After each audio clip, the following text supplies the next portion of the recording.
Amin. Sebelum duduk saudara, katakan selamat tahun baru.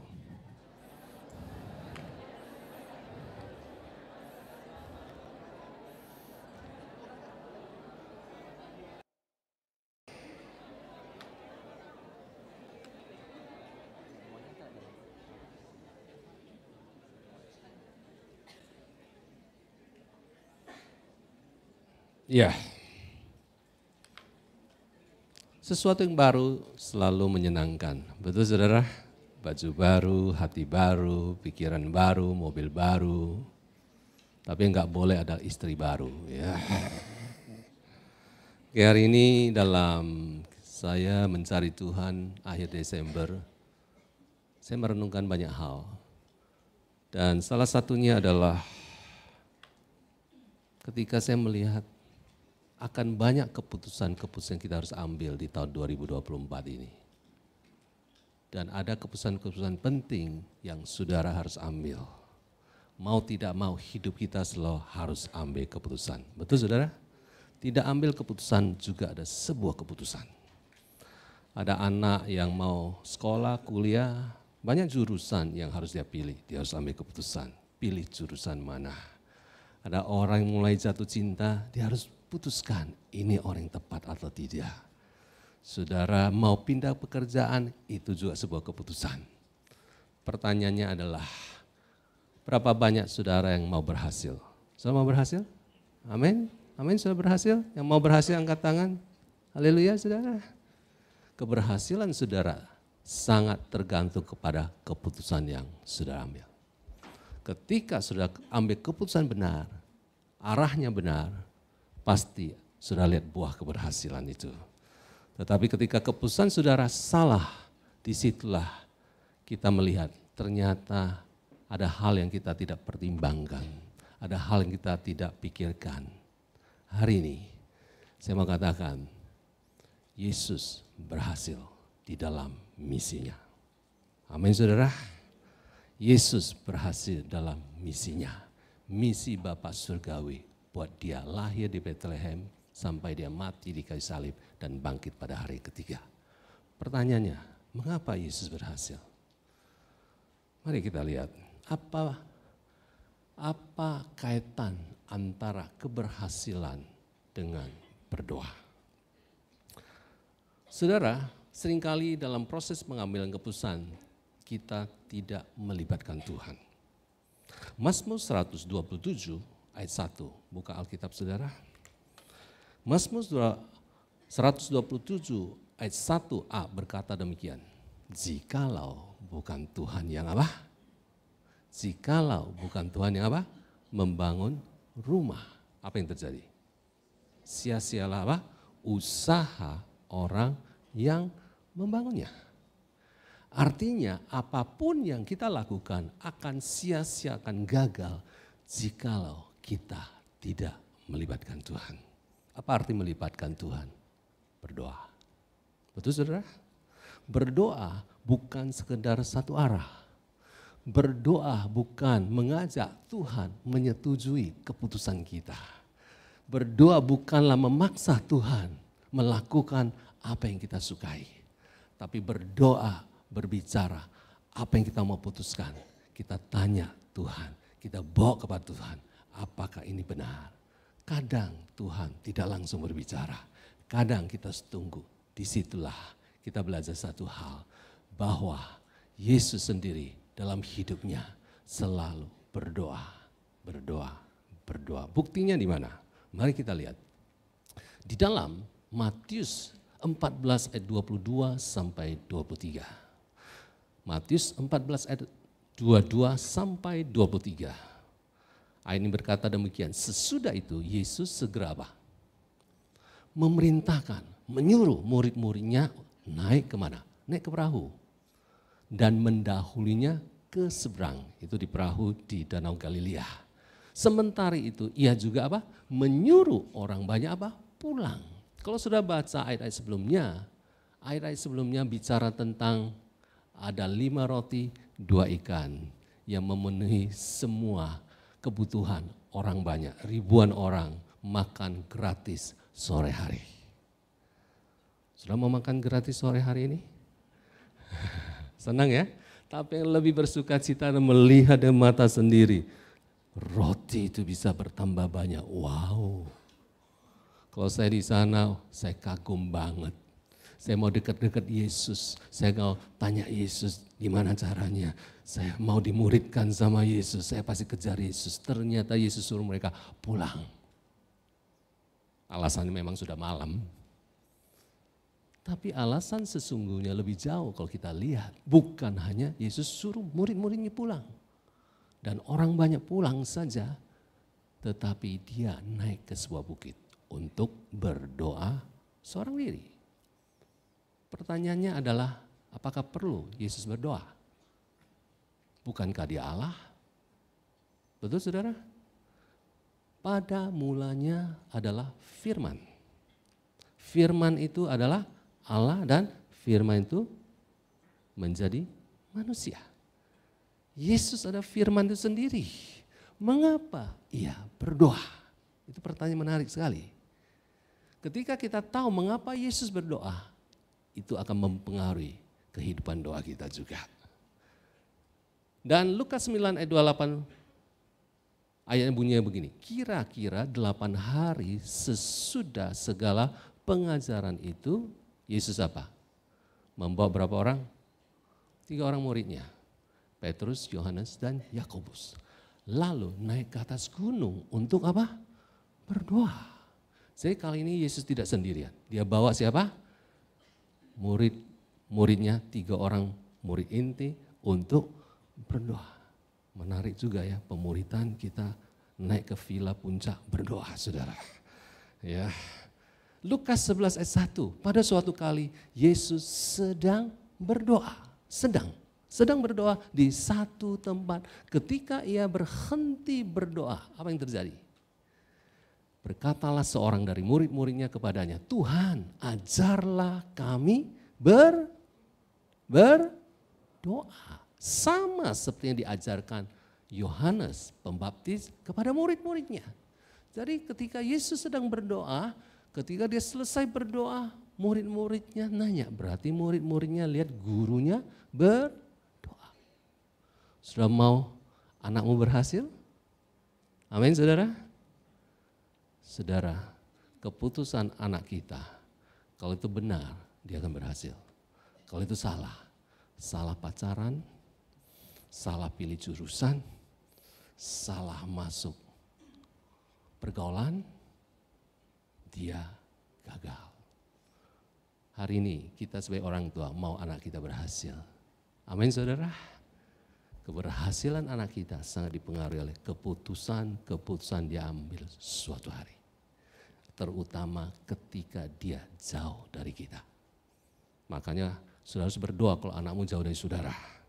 Ya kan? Jangan hanya berpikir anakku akan berhasil pergi ke negara mana kuliah, ke kota mana kuliah. Pastikan dia punya fondasi hidup di mana dia tahu doa akan mempengaruhi keputusannya. Saya belajar satu hal, ketika suatu hari anak saya Yunike masih kecil, ya kami belajar untuk menginsert pentingnya dia berdoa. Dia datang, ya waktu itu kita tinggal di Bintaro Jaya, dan kita ke mall Bintaro, dan dia berkata, Ma, aku mau sepatu Keds itu warnanya pink. Waktu usianya sekitar SMP kalau nggak salah, atau SD. Ya. Dan apa yang terjadi? Saya dan istri saya punya uang untuk langsung membelinya, kasih. Tetapi kita mau kasih dia sebuah pelajaran. Dan sesuatu yang tidak dia harapkan, kita berkata, Yunike, kamu berdoa dulu. Apa yang terjadi? Dia enggak happy, saudara. Dia enggak happy. Sudah tahu setiap anak-anak pengen punya keinginan, langsung pengen dapat. Betul saudara? Kita jadi orang tua bukan sekedar membesarkan anak, tapi mendidik mereka di dalam karakter. Salah satu karakter yang paling penting dalam diri anak adalah penguasaan diri. Apapun yang dia mau, kalau dia nggak menguasai diri, bahaya. Betul saudara? Dia akan jatuh dalam berbagai dosa. Apa yang terjadi? Setelah kita berkata, Yun, tunggu dulu, kita berdoa, kamu berdoa, walaupun kita mampu membelikannya. Setelah itu perjalanan di mall tidak menyenangkan, mukanya masem, jalannya begini.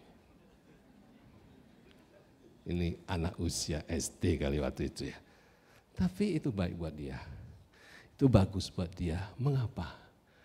Karena dia harus tahu sumber berkat dia bukan papa, sumber berkat dia bukan mama, sumber berkat dia adalah Tuhan. Dia harus berdoa.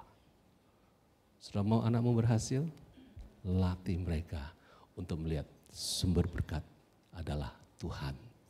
Dan pertanyaannya adalah, kalau engkau berdoa, kehidupan doamu akan mempengaruhi banyak orang. Sudah percaya Allah bekerja lewat doa? Sudah percaya Allah bekerja lewat doa? Dulu saya sekolah ya, selalu ada istilah ora apa? Et labora. Apa itu ora? Hah? Ora itu apa? Berdoa ya. Labor, labor, kerja. Doa dan kerja. Betul saudara? Apa itu ora bahasa Jawa? Itu bukan bahasa Jawa, ora. Ora. Saudara, dua alasan mengapa Yesus berdoa. Demikian juga dua alasan ini menolong kita untuk membangun kehidupan doa kita jauh lebih efektif. Yang pertama, Yesus adalah Allah 100% dan juga manusia 100% ketika dia datang ke dunia ini. Ketika Yesus berdoa, murid-muridnya melihat. Ketika sudah berdoa, anak-anakmu melihat. Dan itu akan mempengaruhi mereka. Makanya kalau sudah mau anakmu berdoa, saudara dia harus lihat saudara, papa berdoa. Tanpa terasa dia ikut. Mama berdoa, aku berdoa. Papa memuji Tuhan, aku memuji Tuhan. Papa baca Alkitab, aku baca Alkitab. Papa main game, aku main game. Mama nonton, aku nonton juga. Betul saudara? Halo? Hidupmu dipengaruhi oleh orang lain, tapi hidupmu juga mempengaruhi orang lain, terutama anak-anakmu. Jadi pengaruh kehidupan doamu akan sangat luar biasa. Dan sudah tahu, pengaruh doa Yesus di Alkitab datang terus sampai hari ini. Sudah mau tahu apa yang Yesus doakan? Baca Yohanes 17. Itulah isi doanya sebelum dia disalib. Lihat isi, saya baca doa Yesus. Dia doa buat murid-muridnya. Dia doa buat kita. Hari ini saya ingin mengencourage saudara. Hidupmu dan kehidupan doamu akan mempengaruhi banyak orang. Haleluya saudara. Walaupun engkau tidak punya banyak uang, doamu mempengaruhi banyak hal. Karena Allah bekerja lewat doa. Doa itu bukan sebuah keharusan, ritual. Setiap orang Kristen selalu doa sebelum makan. Betul saudara? Anak ketika kita suruh, nak doa sebelum makan. Dia doa. Kita lihat makan. Tapi enggak doa, apa yang saudara lakukan? Doa dulu. Dia tahu harus doa sebelum makan. Doa bukan sebuah keharusan saja, tapi doa sebenarnya hubungan dua arah. Mengapa saya katakan itu hubungan dua arah? Doa bukan selain meminta pertolongan Tuhan, meminta campur tangan Tuhan, meminta intervensi Tuhan dalam sebuah persoalan kita. Tetapi doa juga di dalam persoalan kita menunggu hikmat Tuhan apa. Tuhan bicara apa sama kita. Karena Yesus mengajarkan dalam doa Bapa kami yang di surga, dikhususkanlah namamu. Ada sebuah kalimat setelah beberapa kalimat lain. Datanglah kerajaanmu. Jadilah apa? Kehendakmu. Jadi sudah perhatikan, Yesus sendiri mengajar murid-muridnya berdoa. Dan di dalam doanya dia menekankan datanglah kehendakmu. Artinya di dalam doa saudara harus tahu ada kehendak Tuhan dalam berbagai situasi. dalam berbagai kondisi, dalam berbagai persoalan. Saya mau tanya saudara, saudara banyak berdoa kapan? Lagi ada masalah atau tidak ada masalah? Lagi kondisi susah atau senang? Halo? Saudara banyak berdoa lagi anak banyak sakit, ya kan? Apalagi sakitnya berkepanjangan. Saudara banyak berdoa ketika suamimu di PHK. Sudah banyak berdoa ketika omset lagi turun. Tapi kalau omset lagi naik, kurang berdoa saudara. Ya, ketika sudah dapat bonus banyak langsung berpikir, uang buat apa? Kehendak Tuhan bukan terjadi dan sudah harus cari ketika situasi sulit. Ketika engkau terima banyak uang, engkau harus berdoa juga. Apa kehendak Tuhan sudah diberkati? Ada amin? Kurang kuat, kelihatannya sudah keberatan. Cari Tuhan, pasti Tuhan jawab doamu dalam persoalan. Ada amin? Nah, itu lebih kencang. Saudara, kita harus mengerti mengapa Yesus berdoa. Poin pertama, Yesus berdoa karena dia datang ke dunia ini, dia hadir di dunia ini, dia lahir di dunia ini, memiliki sebuah tujuan, yaitu apa? Baca Yohanes 6 ayat 38, 1, 2, 3. Sebab aku telah turun dari surga bukan untuk melakukan kehendakku, tetapi untuk melakukan kehendak Dia yang telah mengutus aku. Saudara perhatikan, Yesus berkata kepada orang banyak, aku turun dari surga bukan untuk melakukan keinginanku, kehendakku. Tidak. Tetapi aku ada di dunia ini untuk melakukan kehendak Bapa yang telah mengutus Dia. Mengapa ini ada kaitannya dengan doa? Orang yang punya prinsip hidup, bahwa hidupnya untuk melakukan kehendak Bapa, dia selalu mencari kehendak Bapa dalam setiap proses pengambilan keputusan. Dalam setiap proses perencanaannya, dia tanya, Bapa, inikah kehendak-Mu? Betul saudara? Betul saudara? Ketika saudara memiliki prinsip itu, ketika anak sudah memiliki prinsip ini, dia tidak harus disuruh doa, diperintahkan untuk berdoa. Enggak, dia tahu kalau dia mau berhasil, keberhasilan dia ada caranya. Dan caranya sesuai dengan kehendak Tuhan. Amin saudara? Banyak orang berhasil, punya uang, punya rumah, punya bisnis yang bagus. Pertanyaannya adalah, apakah itu sukses menurut Tuhan? Apakah itu sukses menurut Bapa kita di surga? Hari ini saya ingin dorong saudara, engkau harus melihat kembali hidupmu. Apakah hidupmu hanya sekedar bangun pagi, kerja di perusahaan, pulang sedikit lelah, komsel, setelah itu kalau ada waktu melakukan hal-hal yang baik, ketemu anak, ketemu yang lain. Apakah saudara dalam hidup ini memiliki sebuah prinsip, aku lahir di dunia ini untuk melakukan kehendak Tuhan? Kalau ada, luar biasa. Kalau anak kita ada, luar biasa, pasti berhasil. Amin saudara? Katakan bersama saya lahir di dunia untuk melakukan kehendak Allah. Saya dipanggil Tuhan, saya percaya Yesus untuk melakukan kehendak Bapa Surgawi. Haleluya saudara. Ketika itu ada, otomatis engkau haus, otomatis engkau rindu ketemu Tuhan. Lewat doamu, baca Alkitab, karena kehendak Tuhan memang ada di dalam Alkitab. Betul? Memang ada dalam Alkitab. Ya, janganlah engkau pacaran kepada orang yang apa? Gelap. Tetapi di Alkitab tidak menulis. Kalau dia terang, orang Kristen, orang percaya, namanya siapa? Di dalam Alkitab enggak menyebut engkau menikah dengan si A, si B, si C.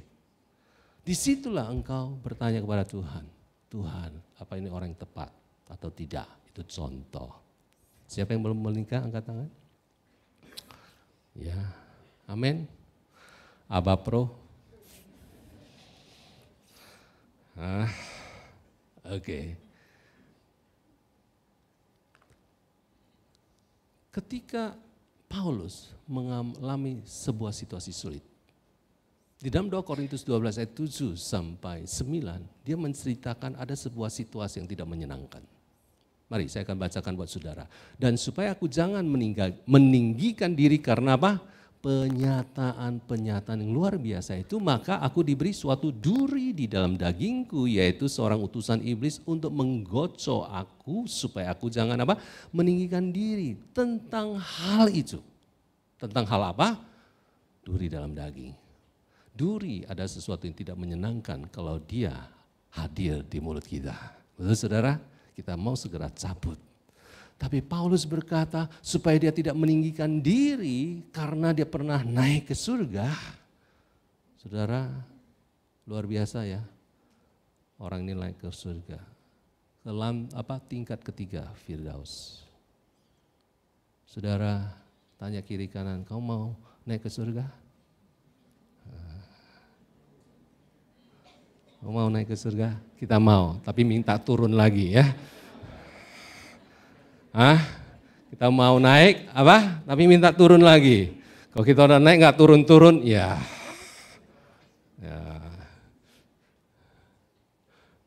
Saudara, dia tahu ada sesuatu yang tidak menyenangkan dan dia diberi duri dalam daging.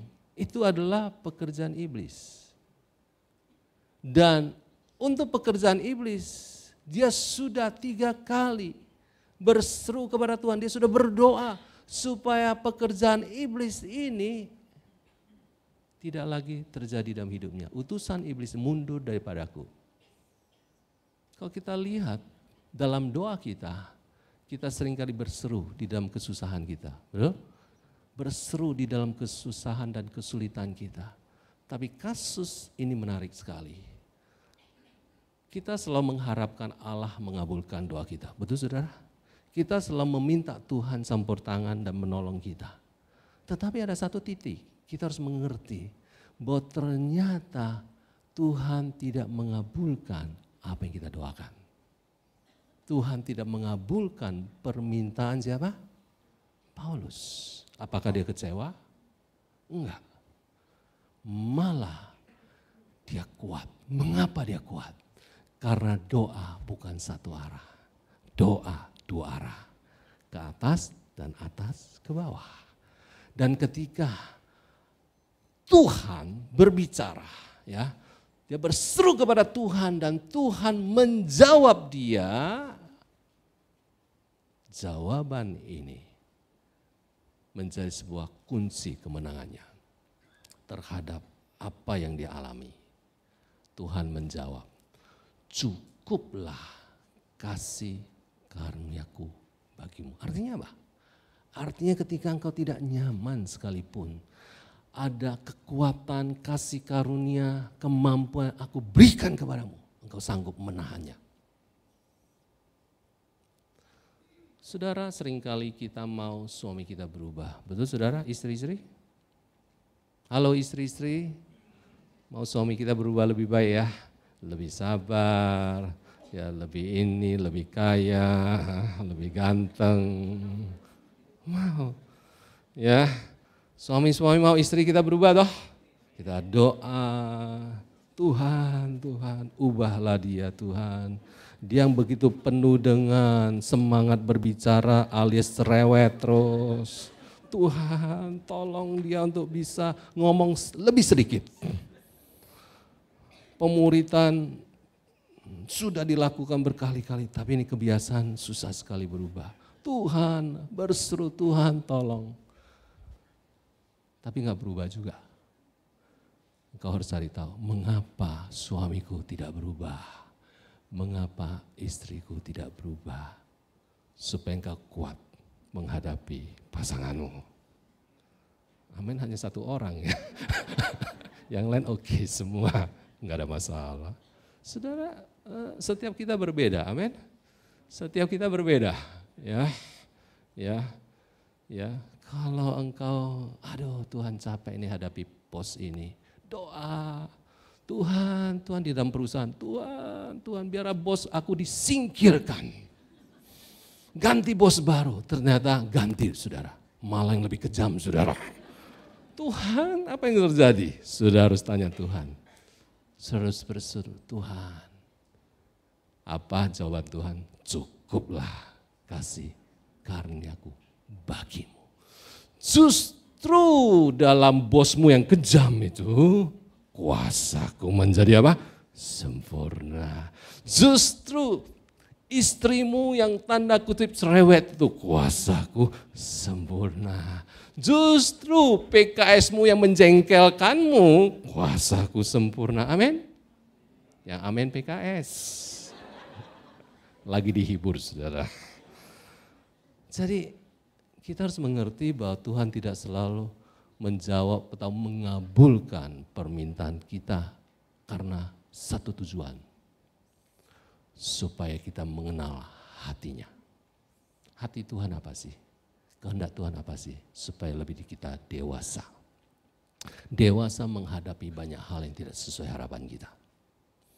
Makanya ketika dia mendengar jawaban Tuhan, cukuplah kasih karuniaku bagimu. Sebab, nah Tuhan jelaskan, sebab justru dalam situasimu, kelemahanmu, ada sesuatu yang tidak menyenangkan dalam tubuhmu ini, kuasaku menjadi apa? Sempurna. Kalau sudah perhatikan seluruh ayat ini, Paulus tahu ini terjadi karena dia dapat penyataan Allah yang luar biasa, betul? Naik ke surga. Kemungkinan dia sombong sangat tinggi sekali. Kemungkinan. Sehingga dia berkata, supaya aku jangan meninggikan diri. Dia tahu maksud Tuhan apa. Dengar baik-baik. Orang sombong tidak akan melihat kuasa Tuhan secara sempurna. Pelayanannya tidak akan disertai Tuhan. Amin saudara. Orang sombong itu sebenarnya sedang melawan Tuhan. Karena dia merasa diri hebat. Yang hebat adalah Tuhan dan kasih karunia. Makanya ketika Paulus tahu akibat daripada doa dia tidak dipenuhi oleh Tuhan, dia tahu. Dia rendah hati dan pelayanannya Tuhan sertai, kuasa Tuhan sangat nyata. Saudara mau lihat kuasa Tuhan sangat nyata dalam hidup saudara? Cari kehendak Tuhan di dalam berbagai situasi. Kalau saya berdoa, mengapa? Tujuannya. Kalau saya berdoa, tujuan pertama seperti Paulus adalah supaya saya mengerti kehendak Tuhan dalam sebuah situasi. Supaya saya mencari kehendak Tuhan dalam sebuah situasi. Supaya saya mencari Tuhan, maunya apa sih Tuhan dalam kondisi ini. Jadi doa bukan saja meminta tangan Tuhan, tapi doa adalah mengerti hati Tuhan. Banyak orang hanya minta tangan Tuhan, pertolongannya, mujizatnya. Tapi dia enggak pernah mengenal hati Tuhan. Hati Tuhan adalah hati yang mau saudara dan saya bertumbuh dalam pengenalan akan Tuhan. Bertumbuh dalam respon kedewasaan. Amin saudara. Alasan kedua. Mengapa Yesus berdoa? Suatu hari Yesus berbicara kepada orang banyak, Yohanes 5 ayat 19. Maka Yesus menjawab mereka katanya, aku berkata kepadamu, sesungguhnya anak, yaitu dia tidak dapat mengerjakan sesuatu dari mana? Dirinya sendiri. Jikalau tidak ia melihat Bapa mengerjakannya. Sebab apa yang dikerjakan Bapa itu juga yang dikerjakan anak. Kalau kita lihat Yesus menyembuhkan orang sakit, Yesus melakukan banyak mujizat, Yesus mengajar, Yesus melakukan hal-hal yang luar biasa dan kita pasti berkata, Yesus mampu lakukan. Amin saudara? Tetapi ternyata Yesus berkata, anak tidak dapat mengerjakan sesuatu dari dirinya sendiri. Jikalau ia tidak melihat Bapa mengerjakannya. Pertanyaannya, kapan dia melihat Bapa mengerjakannya? Memang Alkitab tidak mencatat kapan. Tetapi saya meyakini ketika dia doa semalam-malaman. Orang yang doa semalam-malaman, dia peka akan pimpinan Roh Kudus. Orang yang banyak berdoa, dia tahu ke kiri atau ke kanan. Ketika saudara seperti Yesus berkata bahwa saya tidak dapat mengerjakan sesuatu dari diri saya, itu adalah prinsip ketergantungan. Orang yang tidak bergantung kepada Bapa sebagai sumber, dia tidak merasa perlu berdoa. Betul saudara? Apa itu doa? Doa melibatkan Tuhan. Apa itu doa? Doa menunjukkan bahwa hidupmu butuh Tuhan. Tapi kita butuh Tuhan kalau lagi sulit. Apakah ketergantungan kita kepada Tuhan termasuk juga dalam setiap kita mau ambil keputusan? Makanya saudara, saya dorong saudara, perhatikan juga sejarah gereja. Sejarah gereja, Kisah Para Rasul 2. Mereka itu dikatakan ada 3.000 orang bertobat dan dibaptis. Mereka bertekun dalam pengajaran, bertekun dalam persekutuan, dan berdoa dan memecahkan roti. Jadi kita melihat sebuah proses bahwa doa di jemaat, pertemuan komsel, pertemuan-pertemuan ada. Selain mereka belajar firman dari rasul-rasul, bersekutu, mereka belajar satu, berdoa. Mengapa ini penting? Karena situasi tidak jelas ke depan. Mereka bergantung pada Tuhan, apa yang akan terjadi. Dan kalau sudah lihat sejarah gereja, bahwa Jenderal Titus menghancurkan Yerusalem, menghancurkan bait Allah, di mana kalau sudah ke Israel, sudah akan lihat sebuah tembok, namanya tembok ratapan, gede, tinggi, itu hanya tembok saja, belum lagi bait Allah. Hanya orang-orang berdoa, peka, kapan aku harus lari dari kota itu. Dan apa yang terjadi? Kalau sudah perhatikan sejarah gereja, banyak orang jual tanah. Betul? Mempersembahkan tanah. Padahal rasul-rasul tidak mengajarkan jual tanah. Tapi mereka mempersembahkan tanah untuk diberikan dan ditaruh di kaki rasul untuk dibagikan. Itu ada sebuah proses pimpinan Roh Kudus. Kisah para rasul adalah kisah di mana rasul-rasul dan jemaat Tuhan dipimpin Roh Kudus. Kisah para rasul adalah kisah di mana Petrus berdoa jam 12 atau jam 3 siang di seorang yang disebut Simon, penyamak kulit di sebuah kota namanya kota Yope. Di situ dia mendapat penglihatan, ada kain turun dari surga. Langit turun, disuruh makan dan dagingnya haram semua. Dia nggak mengerti penglihatan. Mendadak ada 2 orang datang ke rumahnya, ketok pintu dan cari dia. Ternyata Cornelius, seorang tentara Romawi, prajurit Romawi terhormat, membantu orang Yahudi banyak hal. Dia juga berdoa. Lewat doa Cornelius, lewat doa Petrus, nyambung Injil diberitakan pertama kali kepada orang non-Yahudi di Yerusalem. Luar biasa ya. Berarti Allah selalu bekerja lewat doa. Lukas 6 ayat 12. Pada waktu itu pergilah Yesus ke bukit untuk berdoa. Dan semalam-malaman ia berdoa kepada Allah. Ketika hari siang ia memanggil murid-muridnya kepadanya. Lalu memilih dari antara mereka 12 orang yang disebutnya rasul. Perhatikan. Untuk memutuskan 12 orang yang dimana dia harus pilih dan menjadi rasul. Karena suatu hari dia akan pergi. Siapa yang akan gantikan dia? Dia berdoa. Semalam-malaman Alkitab mencatat. Karena ini butuh sesuatu yang lebih dari detail. Saudara, pilih sesuatu, pilih orang terutama. Jadi ini, saudara perlu berdoa. Kami belajar satu hal, cari pembantu saja berdoa. Cari pembantu apa? Berdoa. Ketika pembantu atau asisten rumah tangga hadir di rumah kita, pasti ada maksud Tuhan. Amin saudara. Ada maksud Tuhan. Paling tidak hidupmu mempengaruhi hidup dia.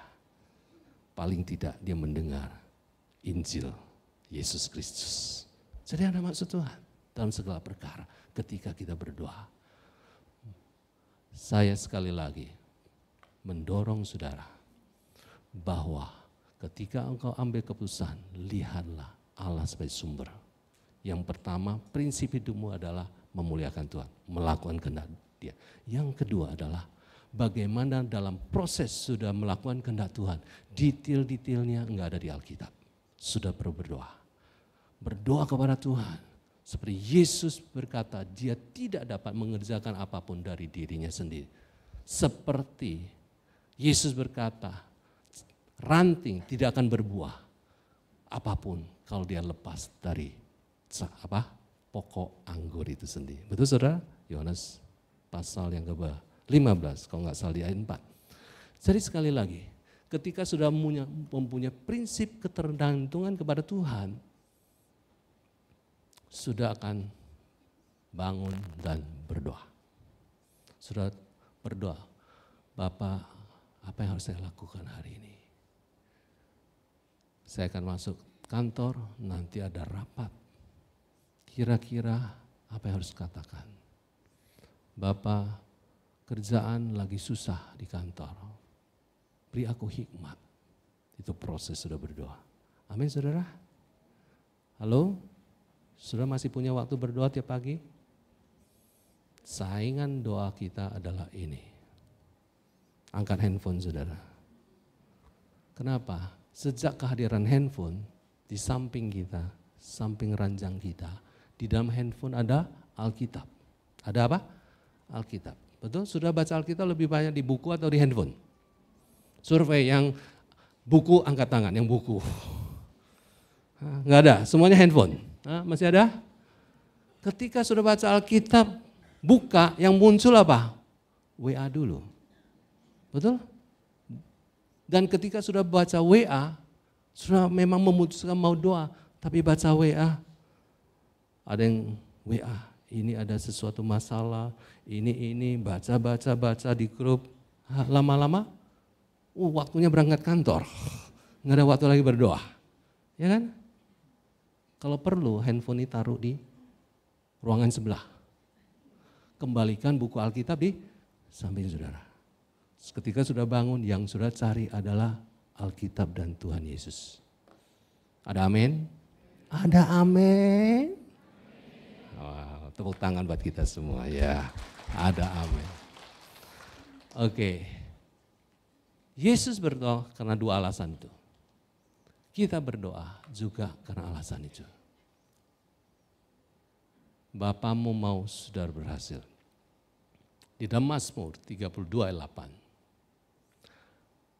Aku hendak mengajar dan menunjukkan kepadamu jalan harus kau tempuh. Perhatikan, inilah hati Tuhan. Dia mau mengajar saudara sebagai anaknya. Dia ingin menunjukkan kepadamu jalan yang harus kau tempuh. Artinya dia mau menunjukkan keputusan ini, jalan ini kamu harus lakukan. Jalan ini harus lakukan. Dan bukan hanya itu, dia hendak memberi nasihat, memberi peringatan.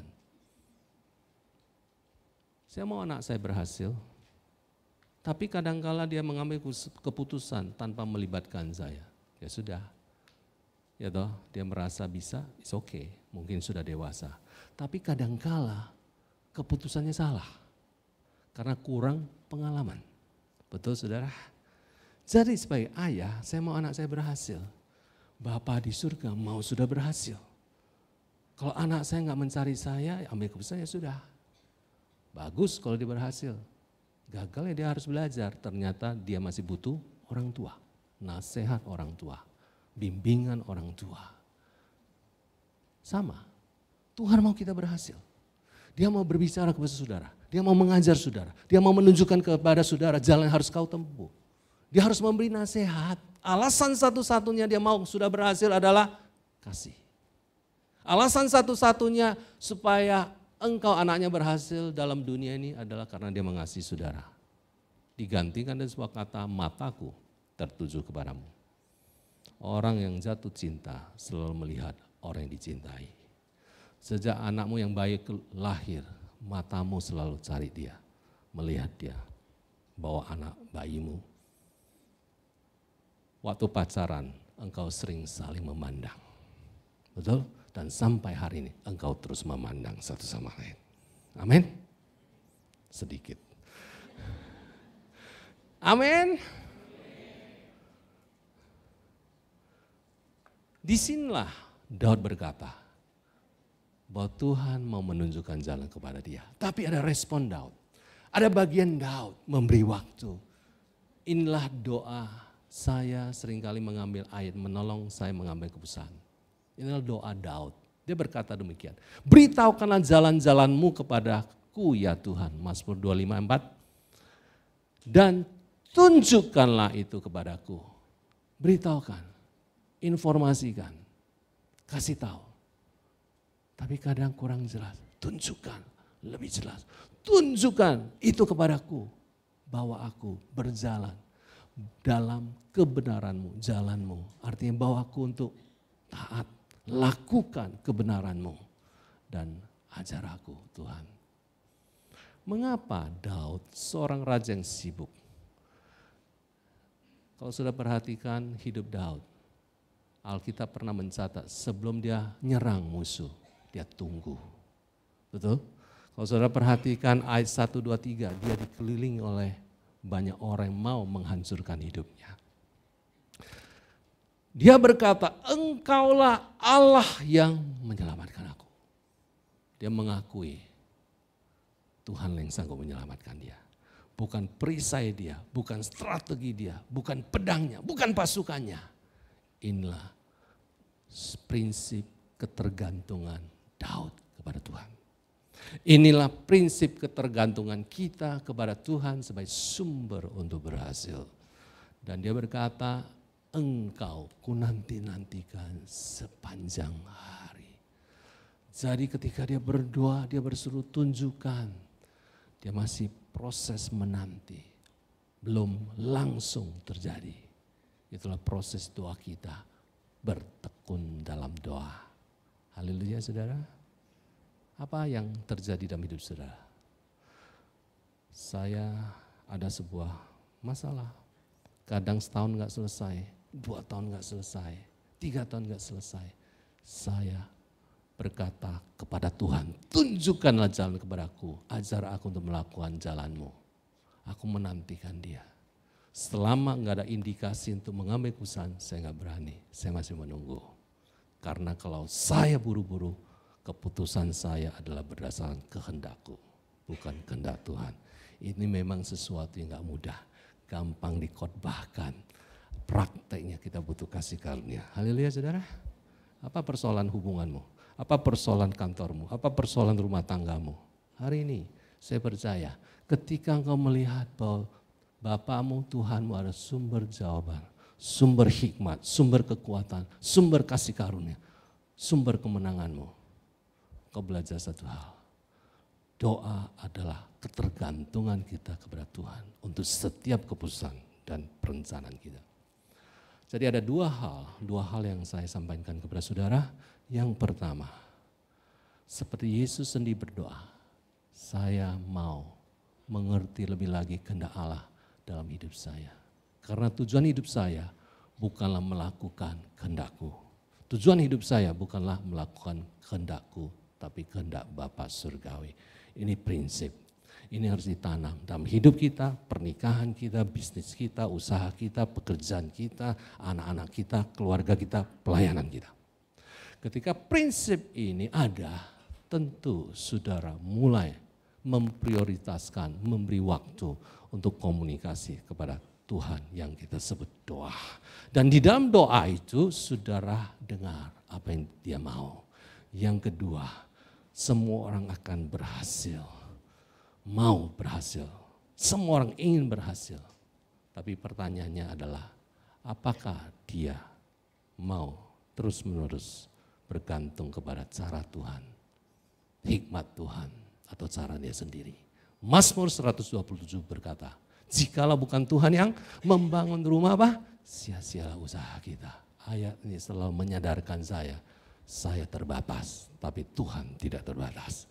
Ketidakterbatasan Tuhan, Rasul Paulus tunjukkan dalam Efesus 3 ayat 20. Baca 1, 2, 3.